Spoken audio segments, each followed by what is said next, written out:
Imagine yourself free. God knows that you. Imagine yourself whole. God knows that you. Imagine yourself able to wait and be patient and not respond to every feeling that passes through your central nervous system. God knows that you. When I see myself, how God sees me, and come into alignment with the word that he spoke over me, it's new to me, but not to God. It's new to me, but not to him.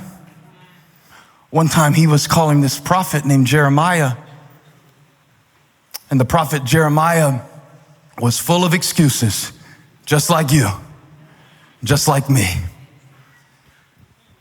I met this fella last year on Elevation Nights named Brendan Burchard. He does a great group for growth online. Look him up. And he was saying these three things that we say to ourselves all the time, and I identified with every single one of them. You ready? This is the excuse that you use to do you at the lower level. One, you say, I don't know how. Two, I don't have it. Three, I'm not like them. Let's break it down. Number one, I don't know how. How many of you had a challenge in 2022 and you excused yourself from embracing it, that God was calling you higher, but you didn't go because you didn't know how? Raise your hand. My hand was the first one up, and the rest of y'all are hypocrites because you either didn't listen or you just want to lie about it. I don't know how to do that. I don't know how. Second one, I don't have that. Raise your hand if you made that last year. I don't have that. Yeah. You could say that about money, time, energy, health, education. What else? Y'all probably got some that I hadn't thought of. Y'all are way more dysfunctional than me. Give me some material here. No, I promise you that's not true. That's very sarcastic. What is it? What is it? All right, so I don't know how to, what? I don't know how to resist it? Oh, be consistent. I like to resist it better.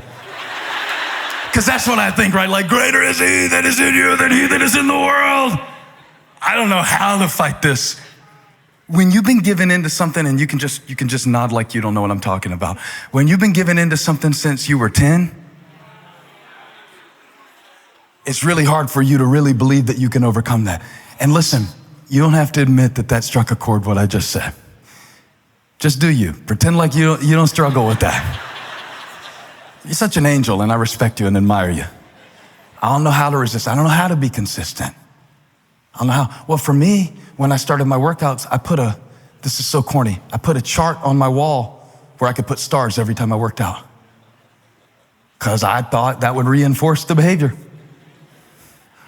I looked like I was 7 years old down there. I'm a grown man with a beard putting stars on a chart, and I still do it. And I filled that sucker up this year. I ran out of blue stars and had to start using the gold ones this year. That's how good I did it, because I'm changing. Oh, I'm not one of these workout people. Well, maybe I am. Maybe I can be one. Maybe I can get a chart. Maybe I am consistent. I'm consistent in this area. Why can't I be consistent in that area? I'm growing up in every respect. I control my tongue in this situation. Why can't I control it in that situation? I made a good decision Monday. Why can't I do it again Tuesday? Why can't I do it again Wednesday? Looks like you know how to be consistent. You're here at church on the first Sunday of the year. That's how you do it. Now do it again, and do it again, and do it. I just taught you a whole seminar on consistency.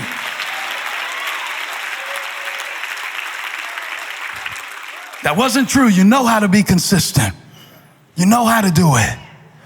It is not knowing what to do. It is doing what you knew that you didn't do last time. Not fussing at you. I'm just saying, I don't know how to be consistent in some areas of my life either. I struggle with it. But by showing up. God's strength is released. I don't know how. I don't have it. I don't have that intellectual ability. I can't do that like that. Don't you think I felt like that trying to teach each of my kids about sports? I don't know how to teach you how to do this. I got to like the basic level in all the sports that I played and nothing beyond that. So if you get good, I'm done. All right? Well, I don't know how, but I know how to support you. I know how to show up. I know how to demonstrate in my area of competency what you need to demonstrate, the discipline you need to demonstrate in your area of competency and giftedness and calling. So I do know how. And if I don't know how and I need to do it, I'll learn. I'll look it up on YouTube. I could look up anything. I'll ask a friend. I got a lot of smart friends. And then the biggest one of all, the biggest lie of all, I'm not like them.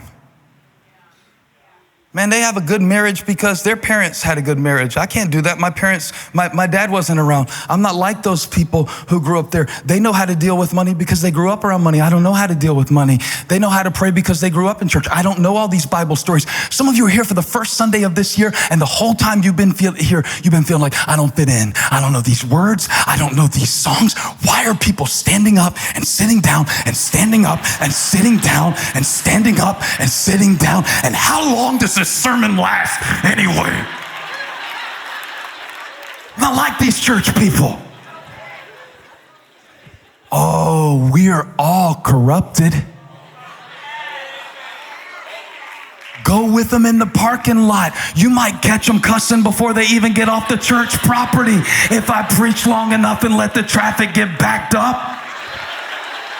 Don't let anybody intimidate you, make you insecure, because you just got to grow into what God gave you. We're all struggling.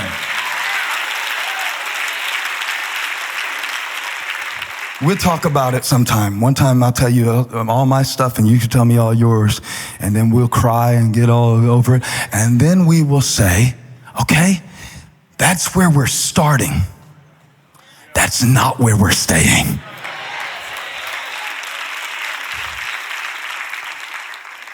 So God wanted Jeremiah to go preach. And the Bible says in Jeremiah chapter 1, verse 4, that the word of the Lord came to me. The word of the Lord existed before the world existed. In the beginning was the Word. You know, the book of Genesis says, in the beginning, God. The book of John says, in the beginning was the Word. And the Word was with God. And the Word was God. So when Jeremiah says, the word of the Lord came to me, it wasn't just advice that he got. It wasn't just an instruction that he got. It wasn't just something he thought he would try for his New Year's goal. It was God himself showing up and saying, Jeremiah, I've given you an assignment. There are invaders coming from the north, and I want you to preach to my people and warn them and instruct them and do it through your tears. And there's going to be crying involved, and there's going to be challenges involved, and there's going to be self-doubt involved. But he said, before you were born, before I formed you in the womb, I knew you. Before this world got a hold of you, before depression set in and put you in the bed, before you got in this state, this emergency situation that you don't know how you're going to get out of, before you were molested, before you were abused, before you were left, before any of that happened to you, before the mistake, before the failure, before the dumb idea, before the addiction gripped you, put it back up. God said, I knew you. He knew you. He knew you'd be in trouble. He knew you'd be 36 and single. He knew you'd be struggling. He knew you'd be sad. He knew you'd be melancholy. He knew you'd need a job. He knew you'd be behind financially. He knew they'd walk away. way. He knew you. You didn't know it. God knew it. You didn't see it coming. He saw it coming. He said, I know the plans I have for you.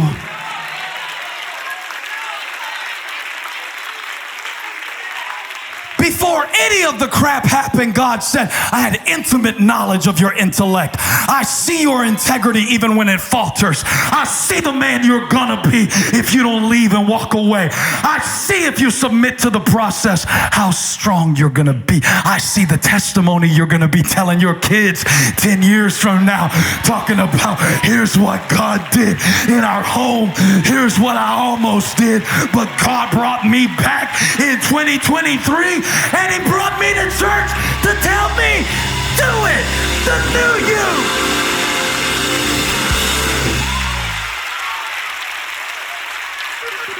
I knew you.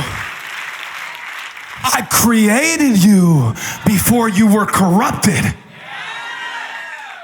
So I want you to take off what happened to you. Take off the way you've been thinking about it. Take off the story you've been telling yourself. Take off that guilt. Take off that shame. Put it all at the foot of the cross and cast it all on the back of the Christ who paid the price for your sins to be forgiven. It's under the blood now. We're going forward now. We're not talking about that for the rest of your life. We're turning it into something miraculous. It's time to bring it out the oven, baby. It's ready to rise. That's why I brought you to Elevation. I'm bringing you up. Come up. Come up. Come up. Come up. Come up and build it. Come up and establish it. Come up and start it. Come up and change it. Come up and break it. Come up.